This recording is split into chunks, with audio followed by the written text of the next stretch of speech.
The call from the emergency vet came at 3 a.m. Ms. Anderson, you need to come immediately. All 3 of your cats are showing signs of sedative poisoning. I bolted upright, heart hammering. By the time I reached the clinic, my hands were trembling on the steering wheel. Just hours ago, Luna, Atlas, and Nova, my beloved Persians, my champions, had been perfectly fine. I placed them in their carriers, ready for the biggest competition of the year, the National Cat Show Championship. Then I found them, lethargic, barely responsive. Dr. Martinez met me in the exam room, grim-faced. They were given a significant dose of sleeping pills, she said, holding up the blood work results. If you hadn't brought them in when you did. She let the words hang in the air, unfinished. I swallowed hard, but my fury burned hotter than my fear. I already knew who was responsible. Diana. My mother-in-law had been the only other person near my cats that evening, insisting on helping with their pre-show grooming. My Sarah's cats deserve that trophy, she'd said earlier that week, her voice dripping with disdain. Your precious purebreds shouldn't overshadow her hard work. Sarah, my sister-in-law, had only recently stepped into the cat show circuit. I'd spent years building my reputation, training, breeding, winning. Sarah wanted instant success, and Diana couldn't stand that her daughter wasn't the one in the spotlight. The signs had been there. Diana's sharp remarks about my obsession with cat shows, her unwavering praise of Sarah's less experienced handling, the way she lingered near the cat's food bowls that evening. Dr. Martinez sighed. We've stabilized them, but they won't be in any condition to compete tomorrow.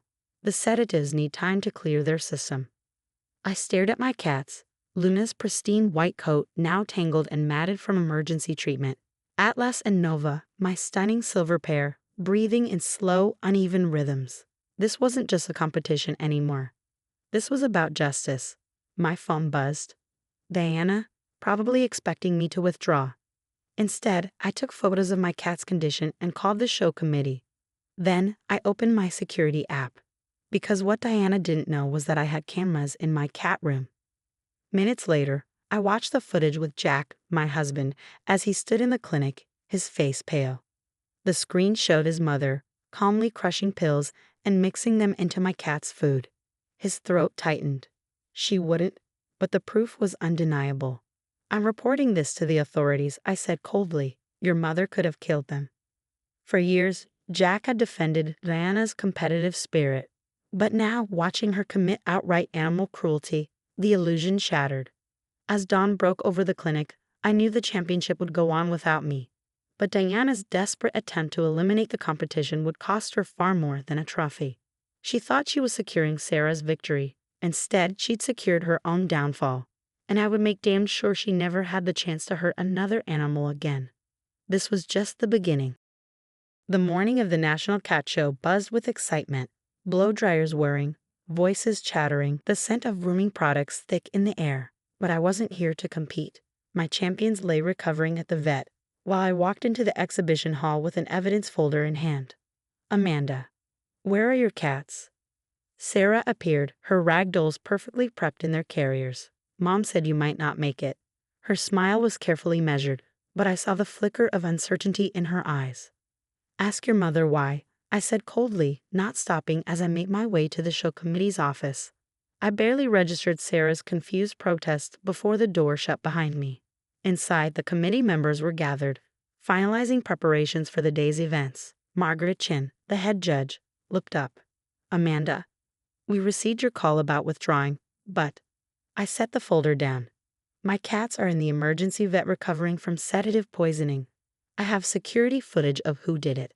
Silence fell as I opened my tablet and pressed play. The video was damning, Diana, clear as day, crushing pills into my cat's food, a smirk on her face as she watched them eat. I've filed a police report, I continued, voice steady. But the committee needs to see this. This isn't just about my cats. If she's willing to do this. Margaret's expression darkened. Where is Diana now? Probably helping Sarah prepare. She expected me to step aside quietly. Right on cue, Diana's voice rang through the hallway. Amanda, there you are. Such a shame about your cats being under the weather. She stepped into the office, her confident stride faltering the moment she saw the footage playing behind me. Under the weather. I turned, ice in my voice. You poisoned them. You could have killed them. Diana's smile stiffened. Don't be so dramatic. I only wanted to level the playing field. Your cats always win. It's not fair to Sarah. Not fair. My control snapped. I've spent years training and breeding my cats. Sarah has been competing for 6 months. And you think attempted animal cruelty is the answer? Cruelty. Sarah's voice came from behind her mother, unsteady. She stepped into the room, staring at the footage still playing on the screen. Mom, what did you do? Diana shifted, as if searching for a plausible excuse, but the proof was undeniable. They're just cats, she muttered. I didn't use enough to really hurt them. Mrs. Miller, Margaret cut in sharply, effective immediately. You are banned from all sanctioned cat shows. This footage is being forwarded to the police and animal welfare authorities. Diana paled. You can't do this to me. I was only thinking of Sarah. Sarah's breath hitched. No, Mom, you were thinking of yourself. You always do. She turned to me, tears brimming in her eyes. Amanda, I had no idea. I'm so sorry. Security arrived to escort Diana out as she sputtered protests, but it was over. I turned to see Jack watching from the hallway, his face unreadable. The police are waiting outside, he said quietly. I called them myself after seeing the footage. His voice wavered. How are our cats? Our cats, not your cats. For the first time since this nightmare began, the tightness in my chest loosened. They're stable, I whispered. Dr. Martinez says they can come home tonight. Sarah wiped her eyes. I can't compete today. Not after this. I never wanted to win like this. Margaret nodded. Given the circumstances, we're postponing the Persian class until next month's show. Amanda, we hope your cats will be ready by then.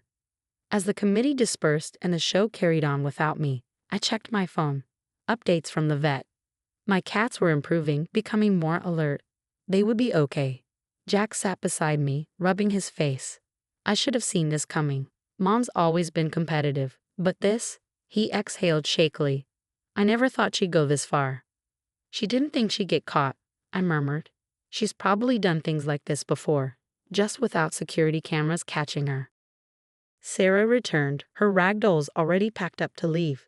She hesitated. I want you to know I'm stepping away from showing. At least for now. I need to learn properly what Mom did. That's not who I want to be. I nodded, accepting the words. As I stepped outside, I spotted Diana being placed into a police car, her carefully crafted image in ruins. She met my gaze with pure venom, but it didn't matter. She had no power anymore.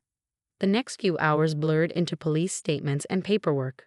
By evening, I was finally back at the vet clinic, preparing to take my cats home. They were weak but alive, their beautiful coats a mess, but their spirits intact. As I placed them gently into their carriers, I knew the road to the next show would be long. But we would recover. We would return stronger. Diana had tried to destroy everything I'd built. Instead, she had destroyed herself. And in doing so, she had freed her own children from her toxic shadow. Sometimes, losing a competition reveals the real champions not just in the show ring, but in life. The fallout from Diana's actions rippled through our lives in ways none of us could have predicted.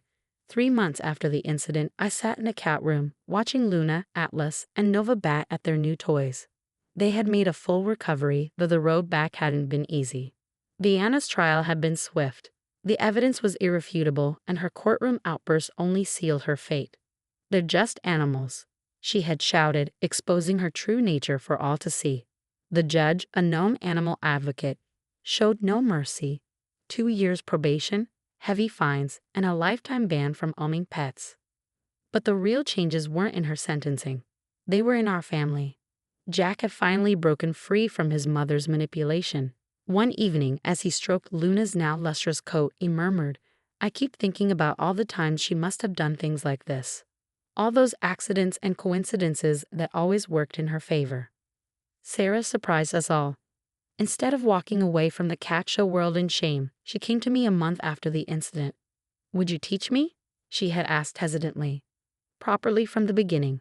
I want to earn my place here. Now, as I watched her gently groom her ragdoll under my supervision, I saw real potential. She had patience, care, and a willingness to learn, the very qualities Diana had tried to crush in her relentless push for instant success.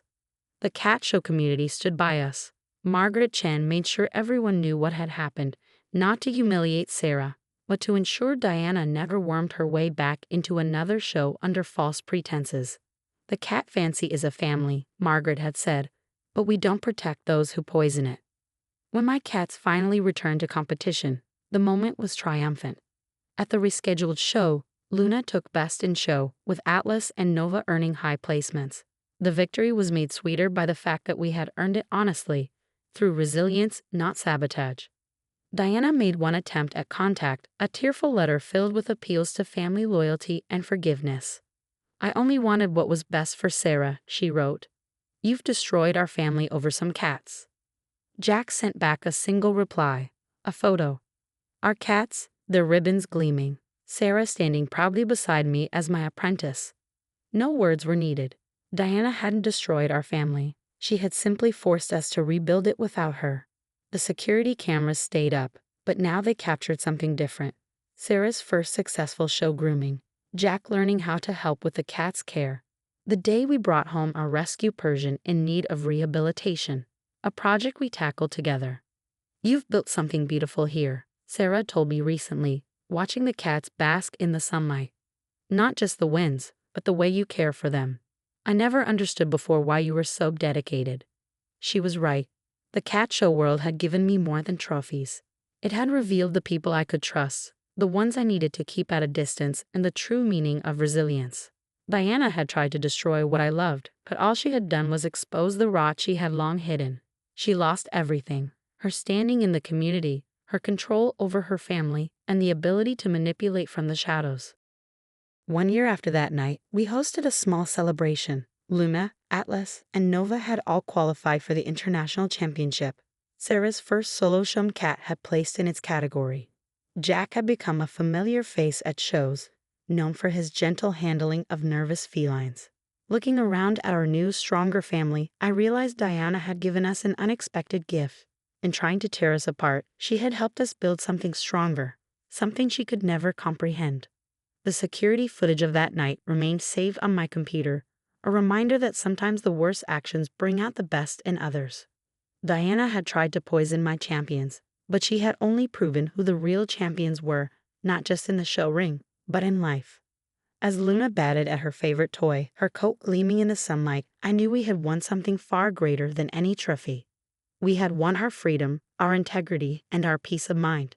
And that was a victory Diana could never take from us. Because sometimes the best revenge isn't about getting even, it's about getting better.